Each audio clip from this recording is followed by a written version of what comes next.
Assalamualaikum warahmatullahi wabarakatuh.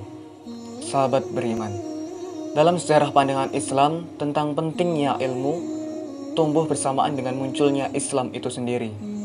Ketika Rasulullah SAW menerima wahyu pertama, yang mula-mula diperintahkan kepadanya adalah membaca. Malaikat Jibril memerintahkan kepada Nabi Muhammad SAW dengan bacalah dengan menyebut nama Tuhanmu yang menciptakan. Dari kata Iqra inilah kemudian lahir aneka makna seperti menyampaikan, menelaah, mendalami, meneliti, mengetahui ciri sesuatu, dan membaca teks baik yang tertulis maupun tidak. Wahyu pertama itu menghendaki umat Islam untuk senantiasa membaca dengan dilandasi Bismi Rabbik. Dalam arti hasil bacaan itu nantinya dapat bermanfaat untuk kemanusiaan.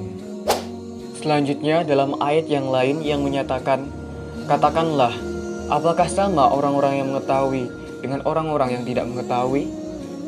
Sesungguhnya orang-orang yang berakallah yang dapat menerima pelajaran. Al-Quran, Surah Az-Zumar, ayat ke-9. Selain ayat-ayat di atas, ada juga hadis Rasulullah yang menekankan wajibnya mencari ilmu. Bahkan begitu pentingnya kalau perlu carilah ilmu sampai ke negeri Cina. Dalam pembahasan perkembangan ilmu zaman Islam dibagi beberapa zaman, antara lain perkembangan ilmu pada masa Islam klasik, perkembangan ilmu pada masa kejayaan Islam, dan perkembangan ilmu pada masa kontemporer. Baiklah sahabat beriman, marilah kita langsung ke pokok pembahasan pertama, yaitu perkembangan ilmu pada masa Islam klasik. Pentingnya ilmu pengetahuan sangat ditekankan oleh Islam sejak awal, mulai masa Nabi Muhammad SAW sampai dengan masa Khulafaur Rasyidin. Pertumbuhan dan perkembangan ilmu berjalan dengan pesat seiring dengan tantangan zaman. Satu hal yang patut dicatat dalam kaitannya dengan perkembangan ilmu dalam Islam adalah peristiwa fitnah Al-Kubra. Jadi apa sebenarnya peristiwa fitnah Al-Kubra ini? Dan apa kaitannya dengan perkembangan ilmu pada zaman Islam klasik ini? Baiklah sahabat beriman, marilah kita bahas. Peristiwa fitnah Al-Kubra, yakni berupa insiden berdarah dan perang saudara sesama muslim di periode akhir Khalifah Utsman bin Affan dan sepanjang periode Khalifah Ali bin Abi Thalib, yang berujung kepada terbunuhnya keduanya di tangan sesama kaum muslim sendiri. Asal mula, selama Nabi Muhammad SAW masih hidup, kehidupan sahabat relatif kondusif, tenang, dan harmonis karena adanya Nabi sebagai sosok utama yang membimbing mereka. Namun sepeninggal Nabi, berbagai kebrutalan terjadi di tubuh umat Islam saat itu. Kematian ketiga Khulafaur Rasyidin terakhir di tangan muslim, perseteruan yang berimbas pada pembunuhan di kalangan para sahabat, hingga peperangan yang terjadi antara menantu dengan istri Nabi sendiri. Sejarah Islam tak hanya merekam sisi gemilang di masa silam, namun ia juga memiliki bagian gelap yang menyertainya. Peristiwa kelam di atas dikenal sebagai Al-Fitnah Al-Kubra, fitnah besar yang menjadi biang kekacauan dalam tubuh umat Islam saat itu. Pasca terjadinya fitnah Al-Kubra, muncul berbagai golongan yang memiliki aliran teologis tersendiri yang pada dasarnya berkembang karena alasan-alasan politis. Sejarah mencatat dua orang tokoh besar yang tidak terlibat dalam perdebatan teologis yang cenderung mengkafirkan satu sama lain, tetapi justru mencurahkan perhatiannya pada bidang ilmu agama. Kedua tokoh itu adalah Abdullah ibnu Umar dan Abdullah ibnu Abbas. Yang disebut pertama mencurahkan perhatiannya dalam bidang ilmu hadis, sementara yang disebut belakangan lebih berorientasi pada ilmu tafsir. Kedua tokoh ini sering disebut sebagai pelopor kajian mendalam dan sistematis tentang agama Islam. Dari sini kemudian dapat dikatakan bahwa sejak awal Islam, kajian-kajian dalam bidang teologi sudah berkembang dalam Islam. Dari sini tampaknya peranan akal dalam pergulatan pemikiran dan keilmuan dalam tradisi Islam dimulai.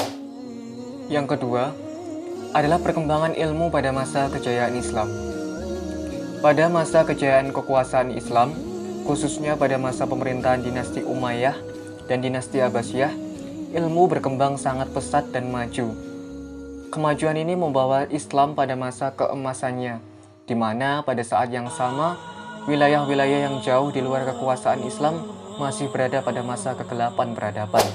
Dalam sejarah Islam, kita mengenal nama-nama seperti Al-Mansur, Al-Ma'mun, dan Harun al-Rashid yang memberikan perhatian teramat besar bagi perkembangan ilmu di dunia Islam. Selain tokoh di atas, kita juga mengenal Al-Kindi, seorang ilmuwan yang lebih sering disebut saintis ketimbang filosof, yang berminat besar dalam bidang matematika dan fisika. Ia bahkan pernah berpendapat bahwa seseorang mungkin dapat menjadi filosof sebelum mempelajari filsafat. Tokoh lainnya adalah Al-Farabi, yang mengadakan penelitian dalam bidang geometri dan mekanika, dan ia juga adalah seorang musikus muslim yang terbesar. Selain adanya perkembangan ilmu yang dapat dikategorikan ke dalam bidang eksakta, matematika, fisika, kimia, geometri, dan lain sebagainya, sejarah juga mencatat kemajuan-kemajuan ilmu keislaman, baik dalam bidang tafsir, hadis, fikih, usul fikih, dan disiplin ilmu keislaman yang lain. Masih berkaitan dengan era kejayaan keilmuan Islam pada masa kejayaan Islam, perlu juga disinggung secara sepintas tentang transformasi ilmu dari dunia Islam ke Barat. Terjadinya transformasi kebudayaan dan khususnya ilmu dari dunia Islam ke Barat disebabkan paling tidak oleh dua alasan. Pertama, kontak pribadi. Setelah penaklukan Arab atas Persia, Syria, dan Mesir, orang-orang Kristen di timur mengadakan kontak dengan orang-orang Islam. Mereka hidup bersama dan menikmati toleransi agama yang besar. Mereka juga mengikuti kegiatan intelektual dan kebudayaan. Terjadinya kontak pribadi ini juga disebabkan karena adanya letak secara geografis yang berdekatan dengan dunia Islam. Dari sinilah kemudian gagasan-gagasan Barat masuk ke dunia Islam dan sebaliknya gagasan-gagasan dari dunia Islam masuk ke Barat. Selanjutnya, perkembangan ilmu Islam di era kontemporer. Perkembangan dan kemajuan peradaban manusia dari waktu ke waktu terjadi begitu cepat seiring kemajuan dan perkembangan ilmu. Kemajuan ilmu dari masa ke masa saling berhubungan dan tidak terputus satu sama lain. Kemajuan yang terjadi dari zaman klasik pada masa kejayaan saling memberikan kontribusi terhadap kemajuan yang terjadi pada zaman kontemporer. Pada zaman kontemporer, perkembangan ilmu berkembang dengan sangat cepat. Masing-masing ilmu mengembangkan disiplin keilmuannya dan berbagai macam-macam penemuannya. Penemuan dan penciptaan terjadi silih berganti dan semakin sering. Dalam bidang kedokteran, ilmu kedokteran semakin menajam dan mengalami spesialisasi serta bersintetis dengan bidang ilmu lainnya sehingga menghasilkan disiplin ilmu baru seperti bioteknologi yang sekarang ini dikenal dengan teknologi cloning. Di samping perkembangan ilmu pengetahuan di bidang kedokteran, fisika, dan biologi, zaman kontemporer ini juga ditandai dengan penemuan berbagai teknologi canggih di bidang komunikasi dan informasi, seperti penemuan komputer, berbagai satelit komunikasi, internet, dan sebagainya. Baiklah sahabat beriman, itulah penjelasan mengenai perkembangan ilmu pada zaman Islam. Terima kasih. Sekian. Wassalamualaikum warahmatullahi wabarakatuh.